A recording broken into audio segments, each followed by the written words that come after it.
பார்க்கவே கூடாது. யார் உன்னை அவமானப்படுத்துகிறார்களோ அவர்கள் தலை தாழ்கின்ற அளவிற்கு நீ உயர்ந்து நிற்க வேண்டும். பிசாசுத்தனமா வேலை செய்.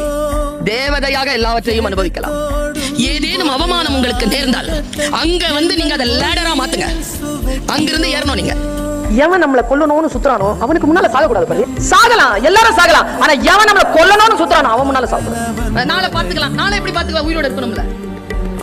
இருந்தாலும் அந்த மைண்ட் வரணும்ல, அந்த எனர்ஜி வரும். அந்த ஸ்பாட்ல அந்த நிமிடத்துல ஜெயிக்கணும். அதுக்கு பேர் தான் ஜெயிக்கிறது. எங்க அம்மா சொல்லுவாங்க, காட்டு வழியா போறியா, ஒரு பூவையோ கனியையோ பாக்குறியா, அறுத்துரு, திரும்பி வரும்போது பார்த்துக்கலாம், அப்படி விடாத. வாழ்க்கையும் அப்படித்தான். என்ன முடியுமோ அவ்வளவு பறிச்சு உறிஞ்சு எடுத்துட்டு வெளியில ஓடிடும். நாலேஜ் அப்படி வாங்கிட்டு போய்கிட்டே. எத்தனை பேர் தோல்வி அடைந்திருக்கிறீர்கள் நாளை என்று தள்ளி போட்டுட்டு? ஜெயிக்கிறவங்களுக்கு உங்களுக்கும் இருக்கக்கூடிய ஒரே வித்தியாசம், காலத்தால் அவன் பயிர் செய்தான், நீ காலத்தை கைவிட்டு விட்டு பிறகு பார்த்துக் கொள்ளலாம் என்று இருந்தாய். மகிழ்ந்திருக்கு. வாழ்க்கையின் உயிரோடு இருக்கக்கூடிய வினாடிகளே மகிழ்வதற்காக